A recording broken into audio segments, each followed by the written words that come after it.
So realidad sa trabaho diri sa Japan, no. Share lang nako. So muna nahitabo sa ako realidad sa trabaho dire sa Japan. So unang abot ako dire, while ga training pa mi daghan kay kauban di sa Pinas siyempre. Training, so napay mga group chat na siya. So inigabot dito ang kuanta ninyo, chatay inana. So swag abot na dire. Sugod na sa trabaho. Maigo na ko sa homesick siguro ato nga time. Kabalo ka ng feeling na kaulion na kayo kanya. Siyempre, gusto na ka mauli murag kalaban na nimong tibok kalibutan ba yun ana. Siguro stress, depressed, homesick. Di maginamwala. Tapos mahimo pa nimong kalaban pa. Imbis na makampi nimo ang pamilya, mahimo pang kalaban nimo kay di na pud ka masabtan tungod sa imuhang kuan lagi ka stress or ka depress ingon ana siya. So gusto na kay gumuli lagi. Nawala na ko sa passing bali. Kay akong plano ato ni abot diri dayon jud iskwilag ni Hunggo. Kay mas lamang jud diri kung naa kay kaalaman sa ni Hunggo. Lamang jud ka.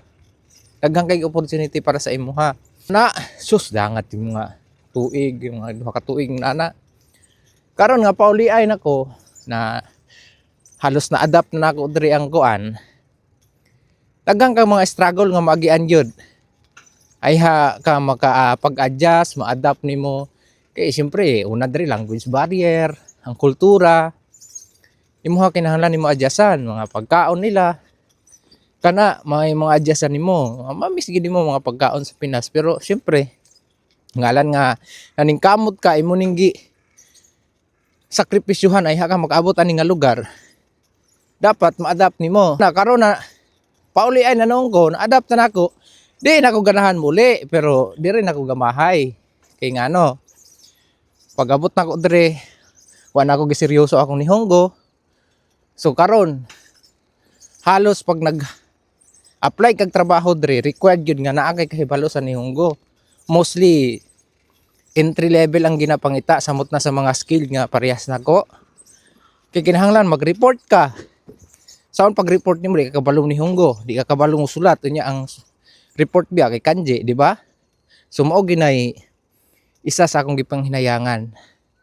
Unang kung balik ko ng panahon, pag-abot na ko dire, gaseryoso ko sa ako ang kuan. Kay pag-abot sa trabaho, dali ra man ma-adapt gyud ang trabaho. Kung seryoso jud ka, dali ra kay mo ma-adapt ang trabaho.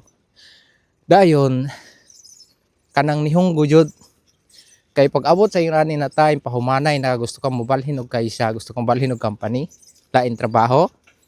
Kinahanglan gid na kay kahibalo sa ni Hunggo. Kana gid mo ikuan. Na gid may number 1 ako nga kung ibalik man ang panahon na may pag-abot na udre. Siguro pag-abot yun ako dre, seryosohon ako ng pag-eskwela nako sa ni Hunggo. Mao gina. Iperting gamita kay nang kuan. Kabalo ka mo ni Hunggo dre.